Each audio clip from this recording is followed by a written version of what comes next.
நான் பார்த்தேன் சார் அப்படின்னு சொல்லிட்டு நம்ம ஊரில் தான் கொஞ்சம் கஷ்டமாக இருக்குது சொல்கிறதுக்கே அப்படிங்கிற மாதிரி ரொம்ப ஃபீல் பண்ணி இது பண்ணார்.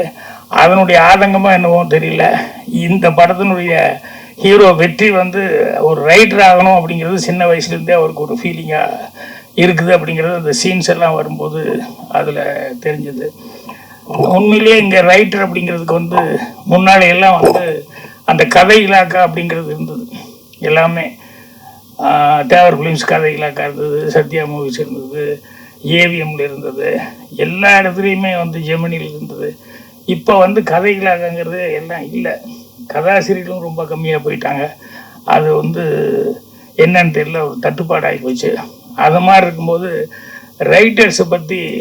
ரைட்டர்களை பற்றி அவர் வந்து அந்த படம் எடுத்திருக்காரு. ஒரு ரைட்டராக ஒருத்தர் வந்து அது டைலாக் கூட போட்டிருந்தாங்க, படித்தா உனக்கு மட்டும்தான் உபயோகப்படும், எழுதுனா தாண்டா உலகத்துக்கே உபயோகமாக இருக்கும் அப்படின்னு சொல்லி ஒரு டைலாக் ஒன்று போட்டிருந்தார். சார் உண்மை அதுதான். எழுதுனா நான் கூட வாங்க சினிமா பற்றி பேசலாம் அப்படிங்கிறது வந்து இவ்வளோ பிஸியாக இருக்கிற நேரத்தில் நீங்கள் எழுதணுமான்னு எல்லாம் கேட்டாங்க. அவ்வளோ ஷூட்டிங் எல்லாம் நிறையா இருக்கிற நேரத்தில் நான் சொன்னேன், இப்போ எழுதினா தான் படிப்பாங்க, நான் வீட்டில் உட்காந்துருக்கு எழுதுனா எவனும் படிக்க மாட்டான், அந்த ஆளே சும்மா வீட்டில் உட்காந்துருக்காரு, அந்த புஸ்தகம் படித்து நமக்கு என்ன யூஸ் அப்படின்னு தான் நினைப்பான். அதனால் மார்க்கெட்டில் நல்லா இருந்துட்டு இருக்கும்போதே படிக்கணும் அப்படின்னு சொல்லி தான் நான் அந்த வாங்க சினிமா பற்றி புஸ்தகம் வந்து பின்னால் வர்றவங்களுக்கு வந்து நம்மளுடைய அனுபவம் யூஸ்ஃபுல்லாக இருக்கட்டும் அப்படிங்கிறதுக்காக எழுதுது. ஸோ ரைட்டர்ஸ் பற்றி சொல்லும்போது எனக்கு ஒரு தமாசான ஒரு நிகழ்ச்சி தான், ஆனால் ரைட்டர்ஸுக்கு அது சொல்லணுமே அப்படிங்கிறதுக்காக அது இன்சிடென்ட் சொல்கிறேன். என்னென்ன தேவர் புலிஸ் கதையிலக்கார வந்து எல்லாருமே இருந்தாங்க.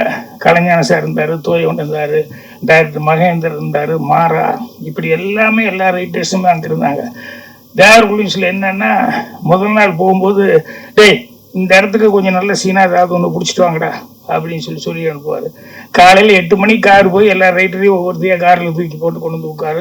8-8:15 எல்லாரும் வந்து அசம்பிள் ஆயிடுவாங்க. 7:30 மணிக்கெல்லாம் வந்து, நேற்று சொன்னடா என்னடா சீன் யோசிச்சுட்டு வந்தீங்க அப்படின்னு சொல்லுங்கன்னா, இந்த ரைட்டரையும் வந்து எல்லாம் வயசானவங்கெல்லாம் இருக்காங்க, இருந்தாலும் அவங்களுடைய கேரக்டர் தான் பார்த்தீங்கன்னா இந்த சின்ன பசங்களுக்கு உண்டான கேரக்டர் தான் அவங்ககிட்ட இருக்கும்.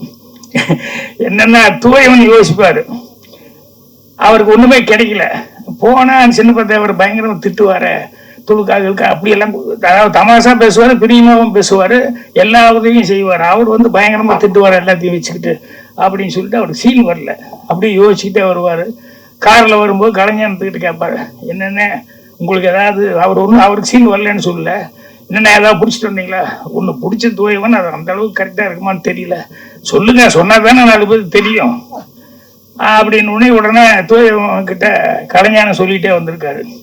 வந்தோடனே இவங்க 8 மணிக்கு அசம்பிள் ஆனே, என்னப்பா நேற்று சொன்னேன் ஏதாவது சீன் யாராவது திங்க் பண்ணிட்டு வர்றீங்களா அப்படின்னு தூயவன் முதல்ல கை தூக்கிட்டாரு. நான் சொல்கிறேன், சொல்லுடா வர்றா, அவன் முதல்ல சொல்கிறாங்க சொல்லுடா அப்படின்னா கலைஞான சீனி வர அப்படியே சொல்லிட்டாரு. கலைஞான திருன்னு முடிக்கிறாரு.